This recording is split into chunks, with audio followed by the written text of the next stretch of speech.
Roskoveci është një nga bashkitë më bujqësore të Shqipërisë së Jugut që është kthyer në një shembull pozitiv të zhvillimit të qëndrueshëm rural në arkun kohor të viteve 2015-2025. I pozicionuar mes Fierit dhe Mallakastrës, ky territor ka përfshirë ndër vite një gamë të gjerë investimesh publike dhe private që kanë ndikuar thellësisht në infrastrukturë, bujqësi dhe jetën sociale të komunitetit. Sipas të dhënave të publikuara nga Fondi Shqiptar i Zhvillimit, Roskoveci ka përfituar nga projekte madhore që synojnë përmirësimin e infrastrukturës rrugore dhe urbane. Janë rikonstruktuar dhe asfaltuar 10 kilometra rrugë në fshatra, duke lehtësuar ndjeshëm qarkullimin e banorëve dhe të mallrave bujqësore drejt tregjeve lokale dhe më gjerë. Rrjeti i kanalizimeve është zgjeruar, ndërsa në qendër të qytetit është realizuar rikualifikimi urban me ndriçim, sheshe publike dhe trotuare funksionale për këmbësorët.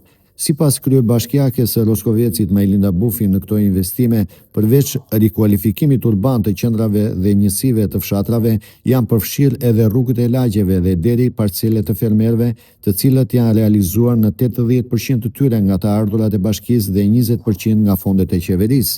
Roskoveci është një nga 10 bashkitë në vend, nëse referohemi institutit të dhënave të Institutit të Statistikave, një nga 10 bashkitë në vend që është me të ardhurat përfrymë më të larta në 10 bashkitë e para.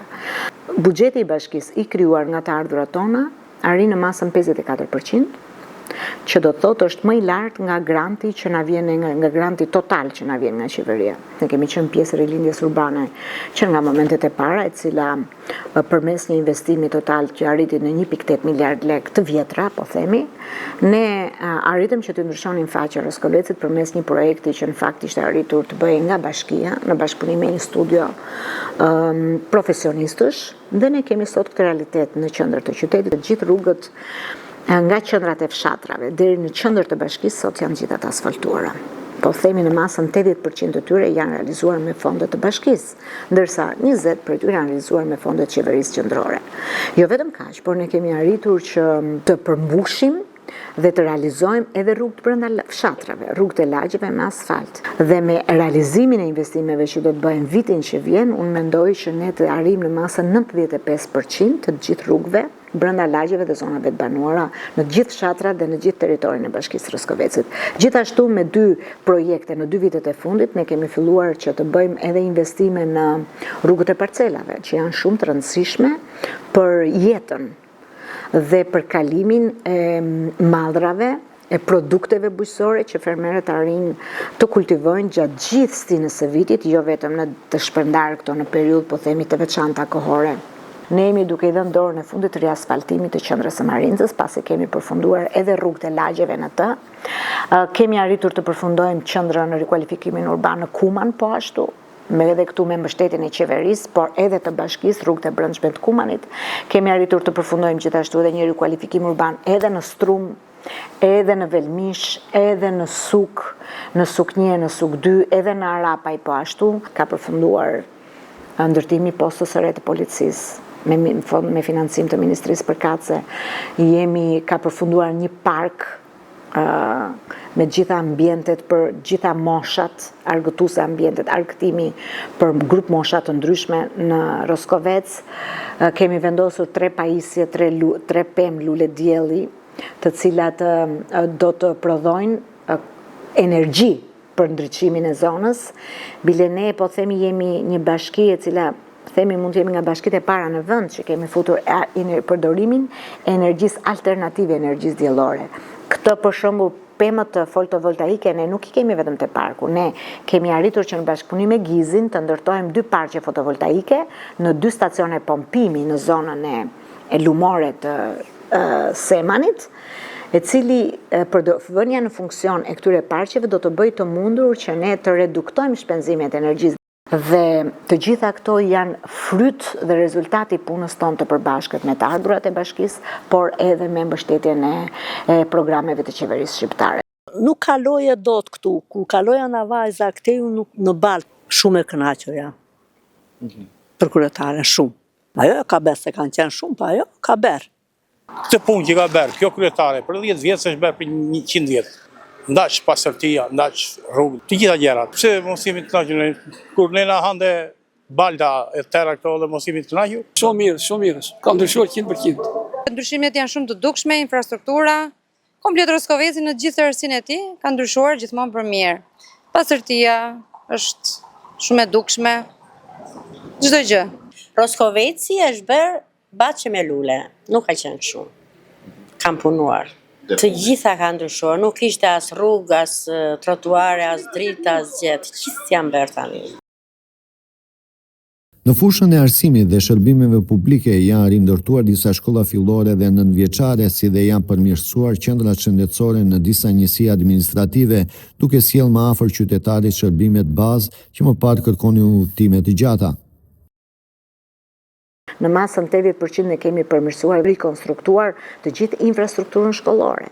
Ne kemi sot në Roskovec 2 shkolla të përmirësuara plotësisht në të gjitha standardet, qoftë në ambientet brenda shkollave me sistem ngroje, me ndriçim të ri, por edhe me terrene sportive të hapura dhe të mbyllura në të dyja shkollat në Roskovec. Gjithashtu e kemi në njësinë e Strumit, e cila në fakt sot është kthyer në një shkollë me standarde bashkëkohore për sa i takon procesit të mësimdhënies në të gjitha drejtimet. Përvidisht ne e kemi përfunduar projektin e plot dhe presim që Ministria e Arsimit të bëjë financimin e këtij projekti për ta kthyer edhe këtë shkollë me standarde si gjithë shkollat e tjera. Gjithashtu, përmirësim të dukshëm ka dhe qendra shëndetësore 24 orare në Roskovec, një investim i qeverisë shqiptare, por efektin e ndjejnë qytetarët e Roskovecit. Në nivel social, rritja e standardeve të jetesës ka ndikuar sidomos tek të rinjt, të cilët në shumë raste po kthehen nga emigracioni për të investuar në fermat e tyre. Projekte të bashkëfinancuara me organizata ndërkombëtare kanë përfshirë trajnime për gratë fermere dhe të rinjt, duke promovuar barazinë gjinore dhe vetëpunësimin në zonat rurale. Mbas kaq vitesh bashkëqeverisje me qytetarët, komunikimi, konsultimi publik, ne kemi arritur të shtojmë dhe shërbimet sociale. Ne kemi një qendër komunitare e ndërtuar në vitin 2017 si pasojë e një aplikimi që ne bëm tek Ministria e Financave dhe ne arritëm ta fitonim këtë projekt dhe sot kemi një godinë të re nga e para, e cila është qendra multifunksionale në Roskovec ose qendra komunitare dhe në të ka disa lloj shërbimesh që jepen. Ne japim për ditë shërbim te qendra PAK ose Leave No One Behind, të mbështetur çdo vit me fonde të UNDP-s dhe të Ministrisë së Çështjeve Sociale. Japim shërbime për fëmijë me aftësi ndryshe. Bile kemi arritur të plotësojmë stafin e bashkisë me logoped, me psikolog, me fizioterapist, të cilët japin shërbime për këta fëmijë. Gjithashtu japim një shërbim ditor për pensionistët dhe për prindër të vetmuar, të cilëve u japim një vakt ushqimor. Kemi një strehës sot në Roskovec 72 orëshe, e cila mbështet viktimat e dhunës, jo vetëm brenda teritorit të Bashkisë Roskovecit, por edhe jashtë teritorit të Bashkisë Roskovecit. Edhe për të rinjt kemi një sallë për të dedikuar të rinjve të plotësuar me gjithë infrastrukturën teknologjike. Sot bashkëkohore ku të rinjt e Roskovecit kryen aktivitete të ndryshme. Kemi mbështetur gratë artizane, të cilat janë trajnuar përmes fondeve të ndryshme në bashkëpunim me organizata të ndryshme dhe me mbështetjen edhe të organizatave edhe të bashkisë, i mbështesim në gjetjen e një ambienti dhe pasjen e një ambienti me qira për të punuar, për të ekspozuar gjithë punimet e tyre të dorës. Kemi trajnuar jo më pak nga 150 të rinj dhe të reja që të marrin trajnim në bashkëpunim me qendrën e kurseve profesionale në me Ministrinë përkatëse dhe kanë marrë certifikata trajnimi për këto profesione që janë të tilla si berber, parukier, estetiste, marketing, sekretar zyre dhe me këtë certifikat dhe me këto njohuri që ata kanë marrë, kanë bërë të mundur që një pjesë e tyre të fillojnë punën, të hapin biznese, bile kemi mbështetur edhe fuqizimin e tyre në biznes. Sapo ka përfunduar dhe është miratuar në lista e përfituesve nga Komisioni Përkatës i strehimit, i cili ka dalë dhe është ngritur në funksion të ligjit, është miratuar në Këshillin e Bashkisë lista e përfituesve prej 28 apartamentesh në sipërfaqe të ndryshme sipas përbërjes familjare dhe ne presim që enti i banesave sipas listës së përfituesve të lidhi kontratën dhe marrëveshjen përkatëse me të gjithë përfituesit dhe jemi në diskutim me entin e banesave, kemi identifikuar truallin ku ne presim fillimin e punimeve për një pallat të ri. Megjithatë, sfidat mbeten. Plani strategjik 2024-2030 i Bashkisë së Roskovecit përfshin investime në infrastrukturë dhe turizëm rural. Unë jam shumë e bindur që gjithmonë ka vend për punë për të përmirësuar. Ne ende nuk kemi arritur të përfundojmë gjithë zbatimin e projektit kompleks tek fusha e sportit. Kemi në plan që të përmbyllim dhe atë pjesë të infrastrukturës rrugore që nuk është përfunduar në përlagje, një pjesë të tyre. Objektivi im është që ne të ndërtojmë në Roskovec një godinë të dedikuar për bibliotek. Ne kemi një interes të shtuar të lexuesve në qytet, jo vetëm. Dhe kemi konstatuar si nevojë që salla ku sot gjendet biblioteka e Roskovecit është shumë e vogël për të përmbushur nevojat e lexuesve. Aty nuk ka as hapësira, as ambient të leximi. Kështu që unë bashkë me stafin, me drejtorinë përkatëse, jemi duke përgatitur projektin dhe do ta fusim në buxhet që vitin që vjen ne në një ambient të posaçëm, të miratuar sipas planit rregullues të Roskovecit, të ndërtojmë një godinë, po themi në sipërfaqen e mjaftueshme, të dedikuar për bibliotek në Roskovec, e cila do të ketë edhe sallat e nevojshme për depozitimi dhe vendosje në radhë të librave sipas gjithë standardeve, dhe gjithashtu të ketë edhe hapësirat e duhura për të realizuar aktivitete për librin, salla leximi për gjithë ata dashamirës të librit. Ky është një objektiv që ne duam të realizojmë vitin që vjen. Për ato që kemi bërë, unë mendoj që jemi të përmbushur, e kemi kënaqësinë e qytetarëve, feedbackun e qytetarëve, por unë do doja të bëja edhe më shumë. Sepse thash, gjithmonë kërkesat e qytetarëve vinë në rritje. Rritet standardi i jetesës, rritet edhe kërkesa.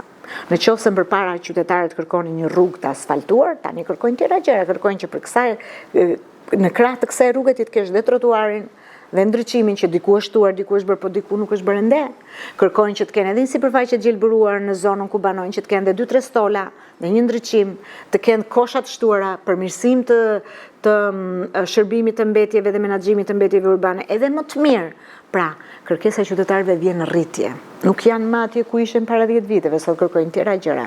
Kështu që unë sa të kem mundësi, sa të jem në këtë detyrë, padyshim do punoj çdo ditë, 24 orë, me përkushtimin që kam patur që ditën e parë, në mënyrë që deri ditën e fundit të përmbush edhe sedrën, edhe motivimin e brendshëm që unë kam, jo vetëm profesional, por të përmbush kërkesat në rritje të qytetarëve të Bashkisë Roskovecit për përmirësimin e jetës së tyre në çdo cep të territorit dhe në çdo fushë të jetës. Me 15 fshatra në përbërje, Roskoveci mbetet një model i reformimit rural, duke kombinuar investimet fizike me ndërtimin e kapaciteteve njerëzore dhe përfshirjen aktive të komunitetit.